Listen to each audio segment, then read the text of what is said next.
Three, two. Back for another edition of In the Huddle. Carl Dukes, put him up, along with my man Brian Baldinger, looking tan and fabulous as always.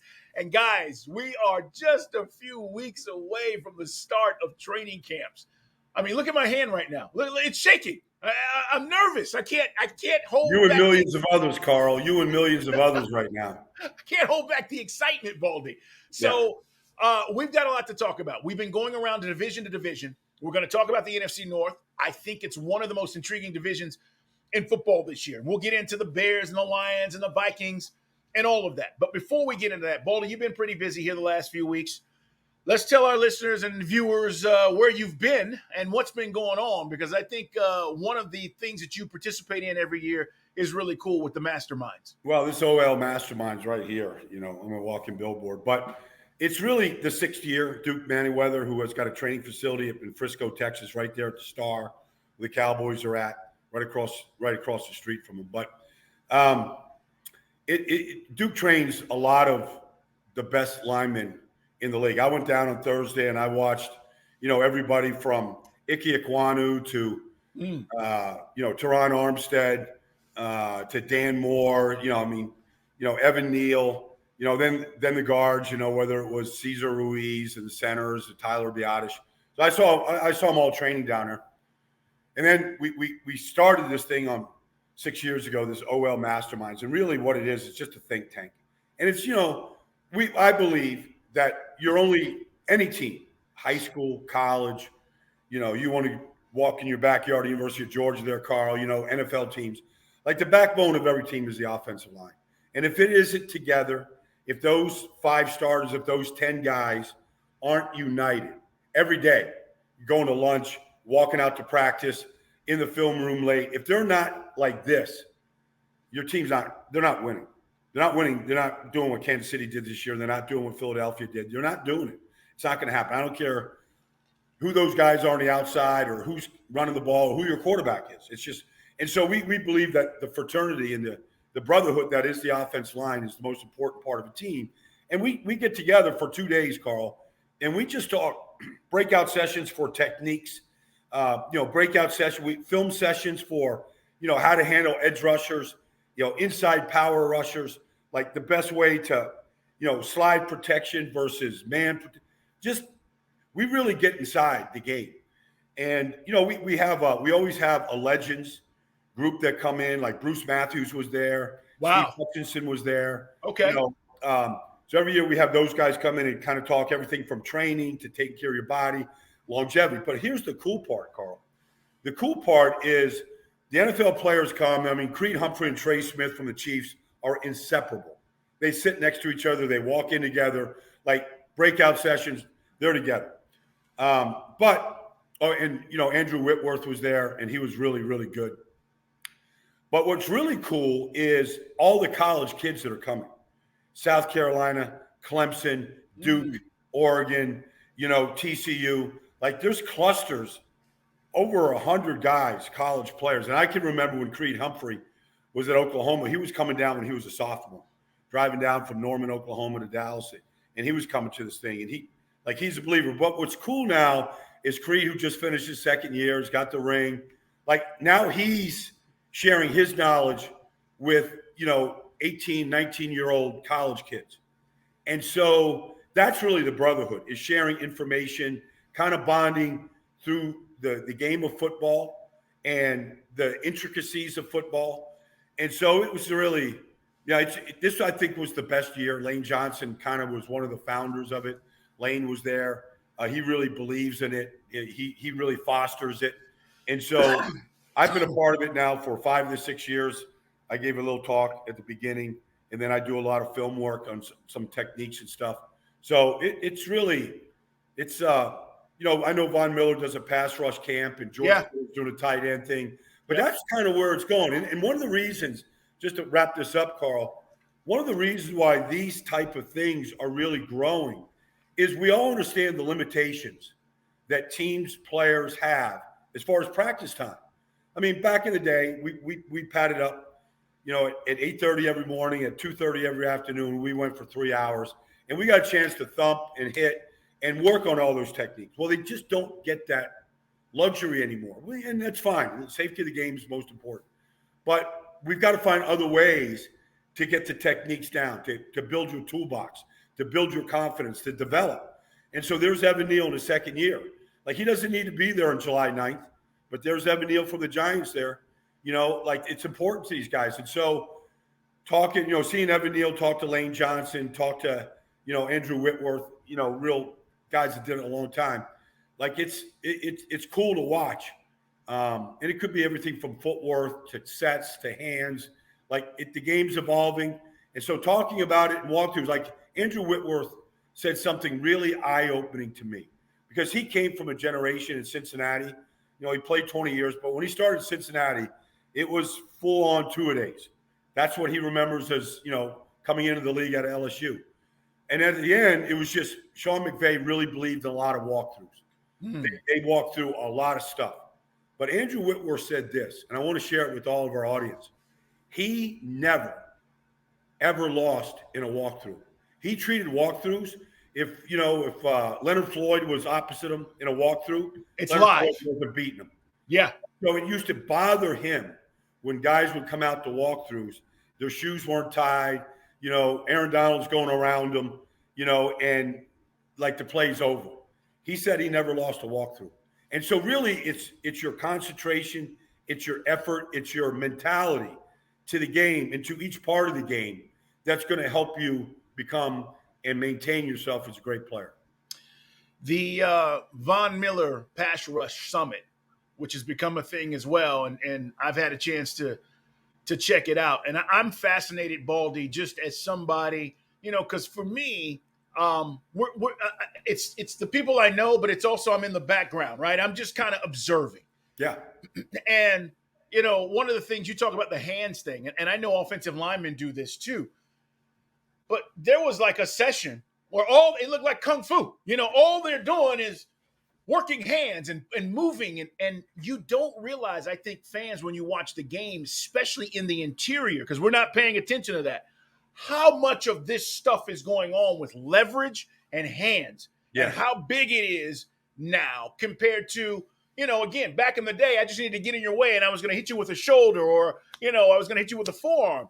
Now it's all this. And it was fascinating for me a couple of years ago when I went to see all these great pass rushers. And then you said it, they're sharing secrets, which is not the norm. These guys are like, how do you do this? What's your get off here? How do you come off the edge?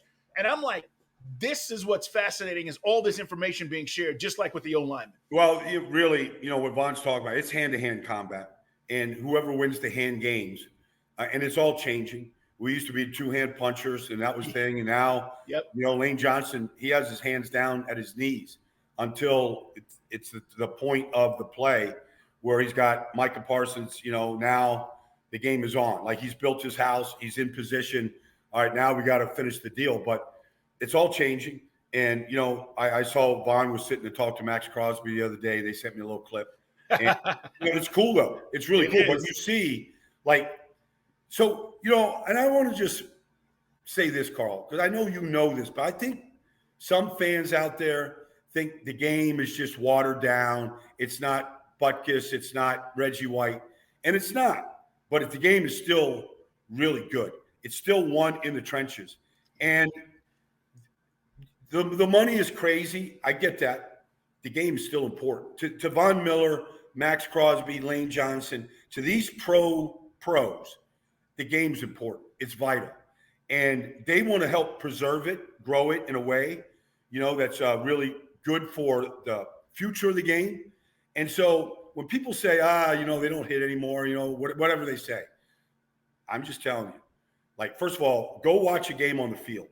Close your eyes, just listen to the game and just hear it. Hear Roquan Smith go blow somebody up. The game is still really good, and it's still really physical, and it's still trench warfare, every single Sunday. Yeah, and Baldy, I totally agree, guys. It's in the huddle. Subscribe, like us. Make sure that you don't miss an episode, especially as we gear up going towards camp. We're going to be dropping new episodes and getting ready for the upcoming season. And you can watch us on YouTube as well, guys, in the Huddle pod. The only thing I was going to say is The difference, I try to tell people this, is the intentional head hunting that once went on is no longer there. Yeah, the Outside, intimidation. yes, outside of that, Yeah. everything else is still fair game. I mean, honestly. And that's the part that I think people go, well, it's not the same. Take the head hunting out. And that's we don't need that, okay? Yes. But outside of that, I'm still in contact with the guy every play. I'm still fighting guys off. I'm still getting blocked as hard as I possibly can. I mean, there's nothing that's changed. And you're absolutely right. It's one of those things you say, close your eyes. It reminds me of NFL films, Baldy, where you hear all the, inside. And that's all you hear because guys are grinding in there, man. I totally agree with you. Just to go back to the head hunting thing, like there were some guys that made their living, Sure. over the middle. I mean, they were just so. Pete Carroll, who's been a real proponent of playing the game the right way, he put out a rugby tape years ago, even when there was a Legion of Boom was going on, and he always believed in taking the head out, leading with the shoulder, and like they do in rugby. And that tape went viral. A lot of people use it as a training tape. But there's a proper way to do it. Eyes up, head up, lead with the shoulder. I teach a little thing weekly for the NFL on the right way to play the game. And you're right, Carl. I would say that you see very little of that. They've eliminated it with targeting in college. It's necessary. We have to learn how to play the game differently. We do protect the quarterbacks.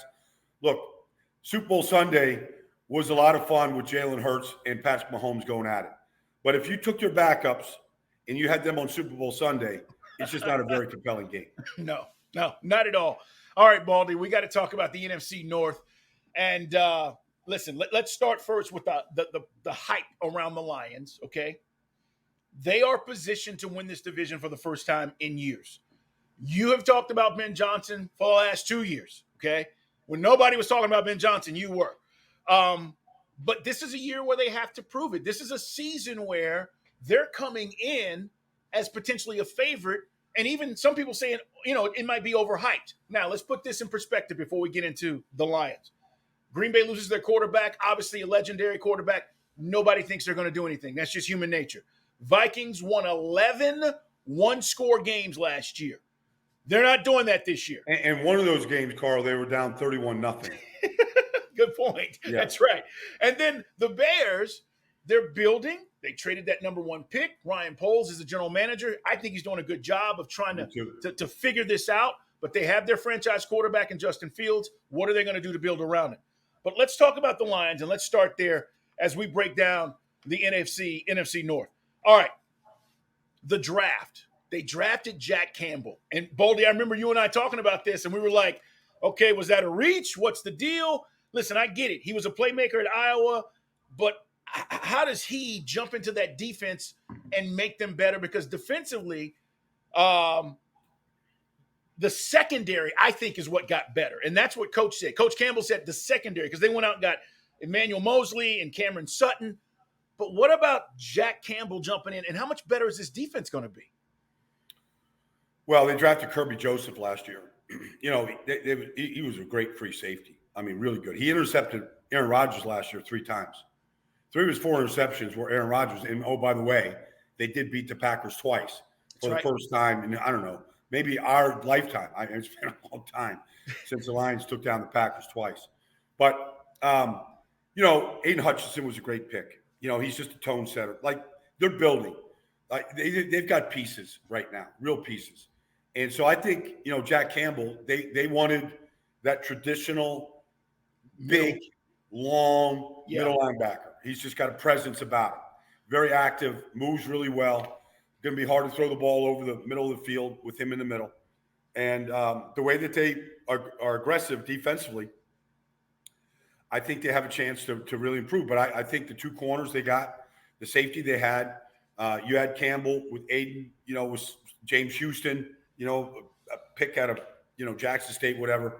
Like they got a chance now because they had to improve defensively, Carl. Mm-hmm. They weren't good. They wanted some shootout games because the offense was really good. Even the first, game of the season, they scored in the 30s against the Eagles.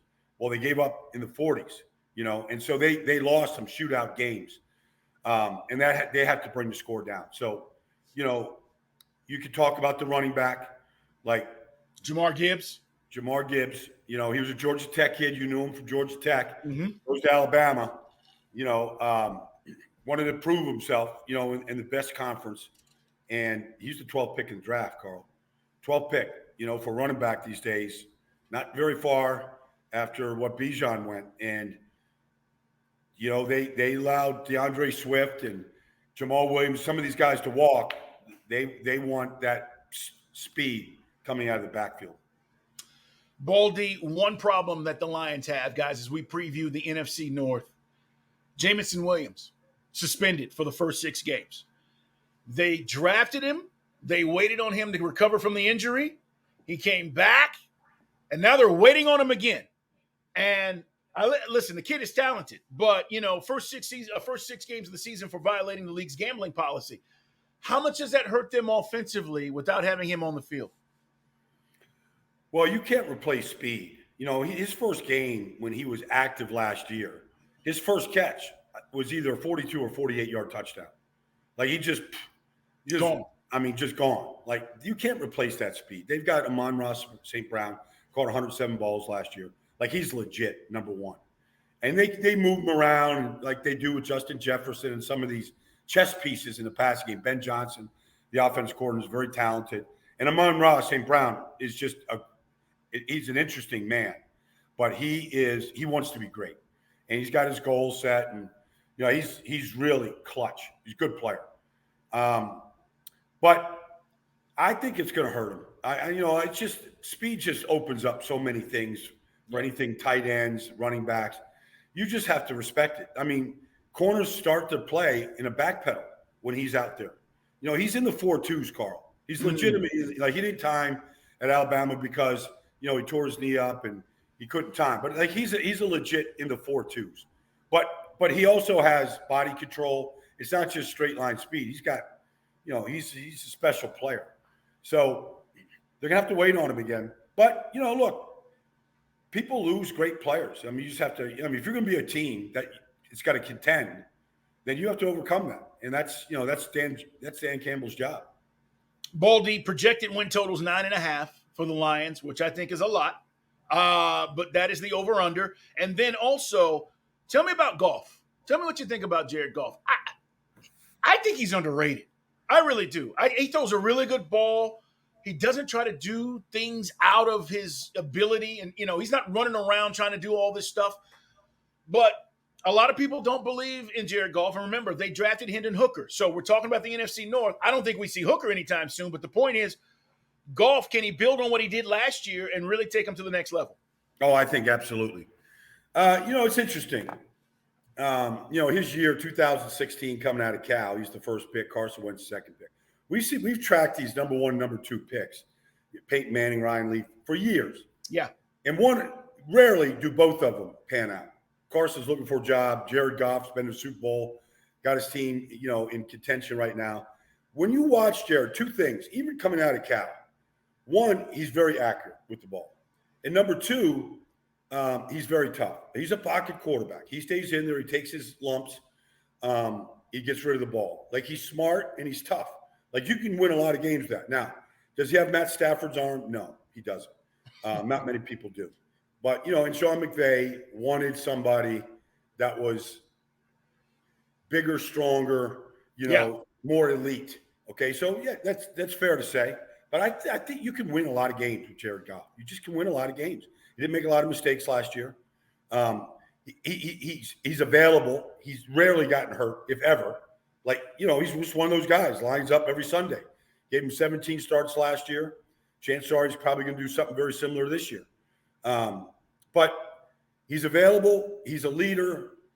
He believes in the system. Look, Ben Johnson was offered a lot of money to be a head coach this year. He didn't go. Like, he wants to see this thing through. Like, there's time to be a head coach. Ben Johnson stayed. And one of the reasons why he stayed is he's got a quarterback to work with. And so, and I think the players believe in him. And I don't think they ever didn't believe in him in Los Angeles. The coach, he decided that there was room for an upgrade. You know, and it worked out for him. But I think it's worked out for both teams. I do too. I think it was a good move for Goff to get a new start, and now he's got potentially one of the most dangerous offenses around him in Detroit. Guys, they've done enough in the offseason to win this division. I don't know if they will. I think they will have a good shot. Let's talk about the Bears, Baldy. It's Carl Dukes, Brian Baldinger, guys, in the huddle. Subscribe, like us, and tell your friends so you don't miss an episode as we gear up for the upcoming NFL season. Bears drafted 2 defensive tackles. So, obviously, up front, they needed help, right? They go get Javon Dexter, Zach Pickens, 2 big DTs. They drafted the Darnell Wright, the big offensive tackle. Baldy, they were trying to upgrade the trenches. Do you think they did enough with what they tried to do? Well, if Darnell Wright, he was my favorite tackle coming out of the draft. He's 340 pounds. He's a mauler. He shut down every elite player. When Tennessee played against, Georgia or Alabama, he shut the guys down. Trayvon Walker, Will Anderson. He won the battles. I believe in him. Now, he's going to play right tackle. Braxton Jones, rookie last year, going to play left tackle. I think they're good enough inside. This really comes down to Justin Fields. Like, I really feel like this has to be the year that he has to take a jump. I think they did a good job coaching him last year. Look, there were times early in the year last year on 3rd and 10, they had Justin Fields hand the ball off. Yeah. They just wanted to build his confidence. They just wanted to, they didn't want to have to put him in being hero ball playing. Like they wanted to take that out of him. He's got that ability to do it. Like the guy averaged over 7 yards a carry last year. He was a freak running the ball, but he's not going to make a living doing that, a good living, and he's not going to be there a long time unless he can consistently drop back, hit his 5th step, and make these throws and these reads. And so I'm waiting on that. We're all waiting on that because I think what's around him is pretty good. So this is where, and so what the quarterback's got to do, Carl, 3rd downs, they got to convert. 4th quarters, they got to bring the team down. You got to put the ball in the end zone. You got to win these close games. Like, that's where they're at now because I think they can compete. I'm still looking for a little better edge rush than what they have right now. Yeah. I think it's still a year away. But I think they should be highly competitive this year. And, winning 3 games isn't fun. They were in a lot of games, but winning 3 games isn't fun. Mondays stink. Like, they got to make that jump to 8 wins this year, Carl. Like, and if they do that, and the only way they go from 3 to 8 is if Justin Fields makes that same type of vertical leap. And he's capable of it. You see flashes. I've chronicled a lot of some of the great throws and decision-making, but there's a lot that isn't there yet. And so they're looking for that consistency from him. Well, he's got a number 1 wide receiver now. They made the trade with Carolina. They get DJ Moore. I think that's a huge upgrade for Justin in this offense. I do too.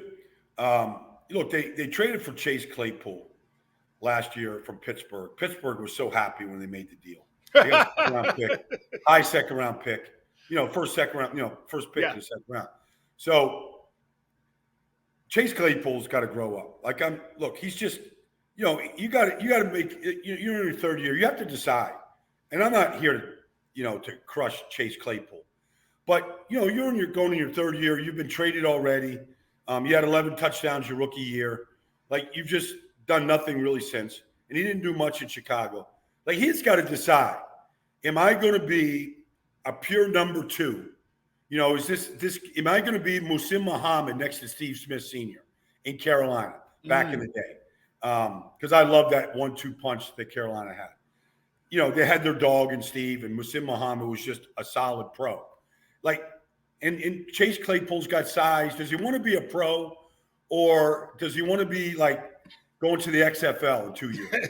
You know what I mean? Like, that's where he's at. And that means there's got to be a real commitment, to the game. I agree. He went on a podcast last year and was like, yeah, I'm top 5 receiver. And I was like, no, you're not. No, you're not. So I'm with you. He's got a lot to prove. The other thing I do want to mention is Robert Tonyan, tight end, was with the Packers. I think he's going to help their red zone offense. Now, he didn't catch, I think he caught 17 touchdowns, Baldy, over the 5 seasons he was with the Packers. But I think it gives Justin another option down there. He can block.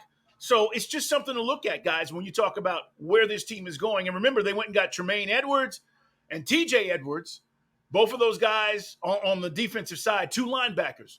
So they're trying to upgrade that defense to give him some help.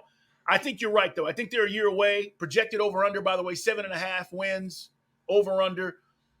I think that's the offensive coordinator. The offensive coordinator came from Green Bay. Yep. Baldinger 2 years ago had 11 touchdown catches. He was really valuable. They got Cole Kmet there, who really came on last year. They got a good 1-2 punch at tight end. I think it's really good. And sometimes, honestly, Kurt Warner told me this a long time ago. Like, I was with the offensive line coach of one of the teams, and he coached with Sean Payton for a long time in New Orleans, this coach. And he told me that Sean Payton is maniacal about red zone offense. Like, it kills him to kick a field goal from the 8-yard line. It kills him, Carl. Like, he spends more time watching red zone film than any other part of the game. And that's where tight ends come in. Mm-hmm. Like, sometimes to have a Jimmy Graham, to have a Marcus Colston, sometimes size in that part of the field is just really important. And you just think about Gronk and Brady and, just the combinations of big tight ends that really earn their pay in the red zone. And I just feel like it's something that doesn't get talked a lot about. But Kurt Warner told me, he goes, Baldy, you can design all the great red zone plays you want. You can know if they're in quarters or man. You can do all that. But it's good to have Travis Kelce for Mahomes. Yes. And for Kurt to be able to throw the ball to Larry Fitzgerald or Anquan Bolden, like just 2 dogs, they're going to go get it. And find them when they're being chased. Like, finishing drives is so important to winning games. All right, Baldy, let's talk about the Pack. We're previewing, guys, the NFC North. Green Bay. It's all about Jordan Love, and we know this, right? So I'm looking at the Packers, and I'm going, Lucas Van Ness. Now, when I was evaluating the draft, everybody I was talking to said, good player. I don't know if he was good enough to go where they drafted him, but they did. And so, obviously, they believe in him. 6.5 sacks, 11 tackles for loss when he was at Iowa. So that was their big pick. 7.5 over-under. And we know that they lost Cobb and Lazard and Tunyon. We just talked about all these guys. So what am I supposed to expect with the Packers if I'm a Packer fan going into this year trying to win another NFC North? So we have this thing at the NFL Network. It's called Back Together Saturday. And it's our big day, all football across the league. And they're sending me on Back Together Saturday to Green Bay. And when I got my assignment, I was really happy. We're going to be one of the anchors for this all-day football, like from 8:30 in the morning. We'll be out there. They're going to have their practice at Lambeau. So it's going to be. But I was excited because I've met Jordan Love. I've watched him scrimmage in practice. I knew his coach, Matt Wells, when he was at Utah State. I've talked to Matt about him. Like, it's his time. And so I'm excited to watch him. I'm excited to watch him with Christian Watson and Romeo Dobbs and some of the young guys that got a chance to play last year. Yeah. Rookies a year ago, second-year players. I don't know how much they have around them, to be honest with you. Like, they don't really have – sometimes you got to have that veteran guy in that wide receiver room. I don't know that they quite have that right now. But I am anxious. I know Aaron Jones took a little haircut this year to stay. The guy's a stud. I mean, straight out of El Paso, 915 area code. The guy he scored 60 touchdowns, in these last 6 years. Like, he's been a dog. Like, they're good. They're good at the running back position. They're good up front in the offensive line. I think defensively, look, Rashawn Gary's coming back. He got hurt last year. He'd really made a jump the year before as an edge rusher. They're probably not going to keep Preston Smith after this year. I don't want to say Preston's out the door. Yeah. But, sometimes you just you got to get the younger version. And that's what Lucas Van Ness's job is going to be. Never started a game at Iowa. Never started a game. Like, it's all about senior, you got to kind of wait your turn, that kind of thing. And he came out. You see the talent. You see the movement. He's got to get stronger, I believe, like more powerful. But, they've got 7 number 1 draft picks on their defense. Jair Alexander, go through the list of them. Like they've accumulated a lot of talent. They did not play up to their talent last year on that side of the ball. They gave up 380 yards rushing to the Philadelphia Eagles. It was hard to watch some Sundays. But they got to start taking the ball away. They got to pressure the quarterback better. Rashawn's going to help them. Vanessa will help. They should be better. But I'm anxious to watch them. And, all eyes on Jordan Love and how he plays. I can tell you this.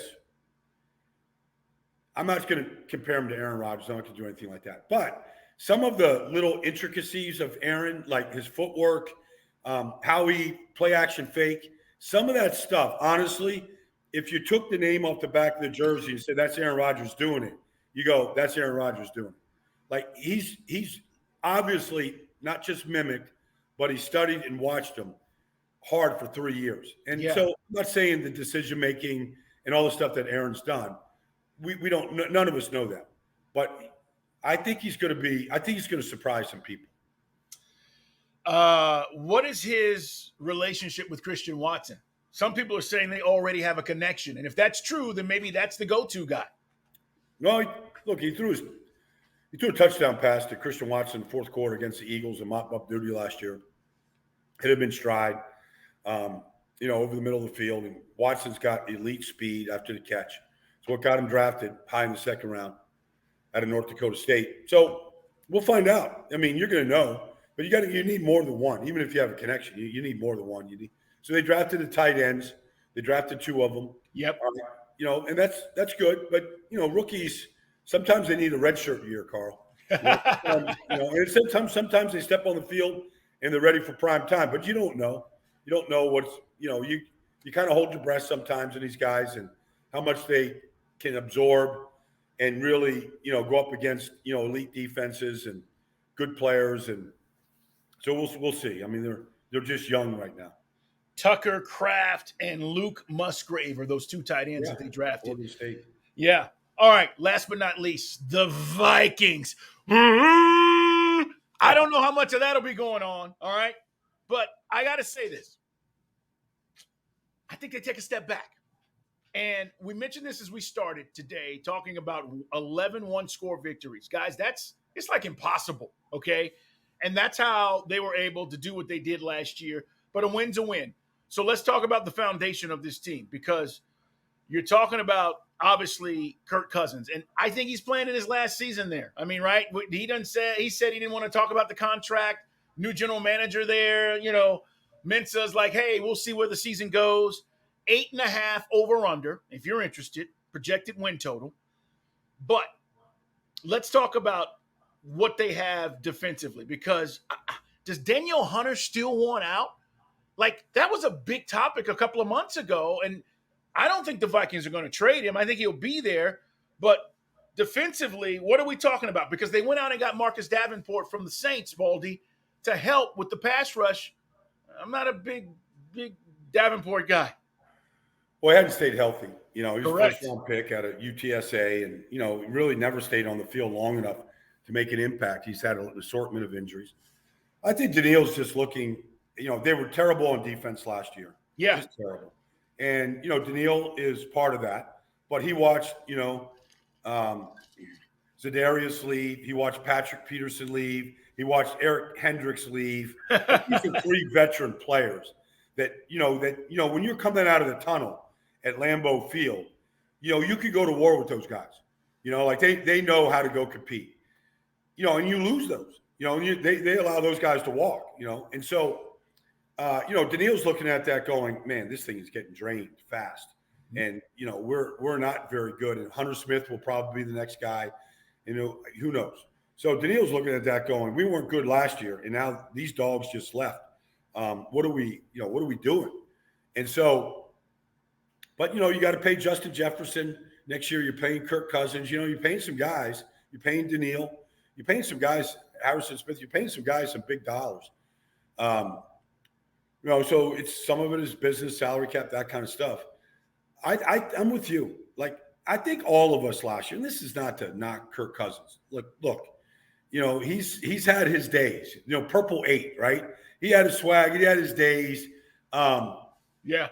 But I think we all questioned what last year, even when they were winning, 13 games. I think we all questioned whether it was real or not, or whether it was just. And then when the Giants went there and beat them in a playoff game, we go, oh, well, this is what we thought they were.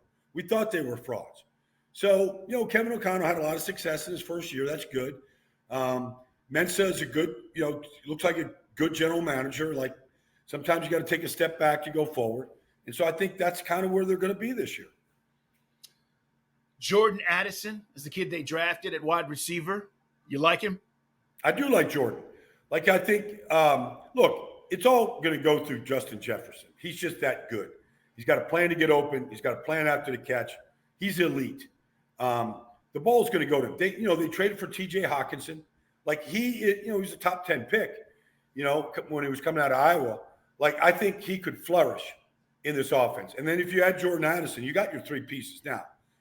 Can Alexander Madison, can he be the running back that we've seen Dalvin Cook the last 5 years be, or 6 years?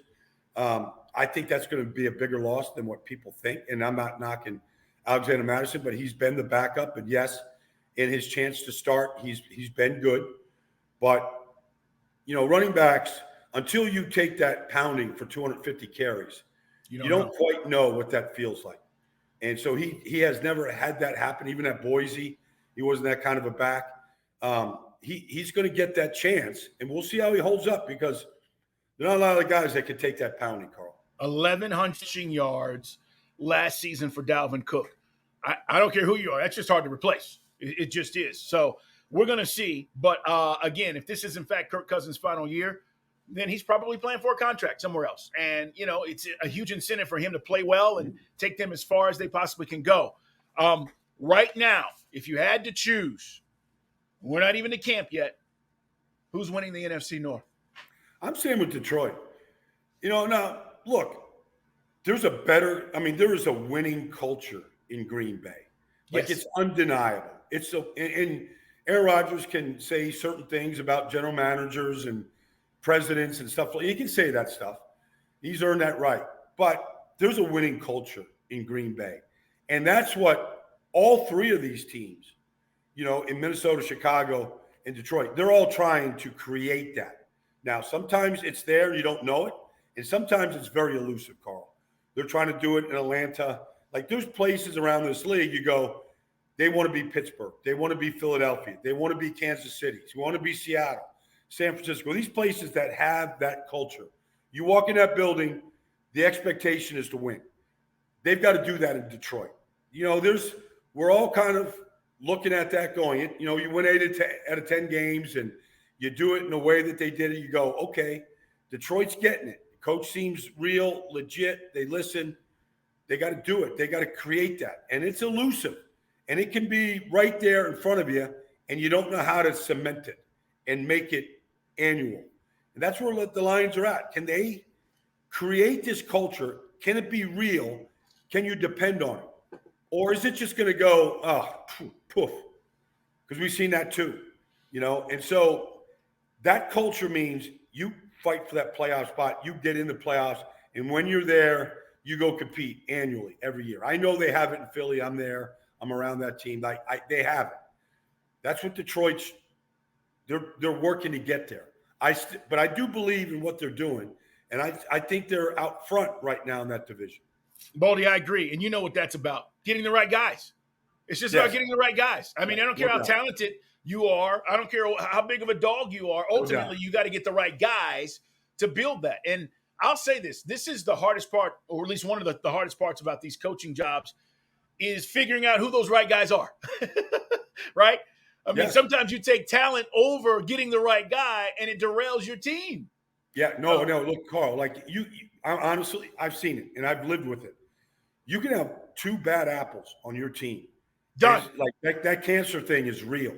Yep. And they show up today, and they're front runners today, and tomorrow, they're like bad mouthing. It doesn't take many. Doesn't take many to really suck the air out of your room. And I've played with those people. I've seen it. And so, yes, it's about culture. It's about getting, you said it perfect, Carl. You got to get the right guys.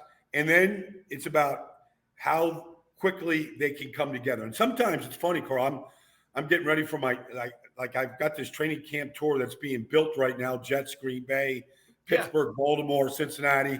Like I can say in all those, we'll find out what Green Bay's got right now, but we know the culture that has been there. And I can say that in the places I just said, the Jets are trying to find that. But, in Pittsburgh, Baltimore, Cincinnati found it. They've got it. They've got the right guys. And, they're kind of getting younger on the defensive side of the ball. We'll see how that goes. But it's about the right guys. And I'm anxious to see it because, like, in some of those places, you walk into Pittsburgh, the coach and the guys there, they're the right guys. Now they got to, the young guys, Pickens, they got to step up. They got to act like pros now. So that's part of what I enjoyed the training camp tour to see, is to see if they have that and if it's growing. It's right around the corner, guys. And before the week is up, we're going to preview the AFC North. Baldy just mentioned it. So today, NFC, we'll do AFC when we come back and visit here at the end of the week. And there's a lot to be excited about. I mean, again, you just mentioned the quarterbacks, the offensive playmakers in that division. Boy, it's going to be a dogfight. So we'll get into that later this week. And as we get closer to camp, Baldy will be telling you where he's going to be. Already told you about the Green Bay situation, but he's going to be giving you information about where he'll be so you can check him out. And guys, we're close. Ladies and gentlemen, we're close. Hey, we appreciate you guys checking us out. Subscribe in the Huddle. Check us out on YouTube as well, in the Huddle Pod. You can watch the entire episode and make sure you tell your friends, guys. Appreciate you being here. Baldy, we'll talk later this week, man. Take care. All right, Carl. Yep.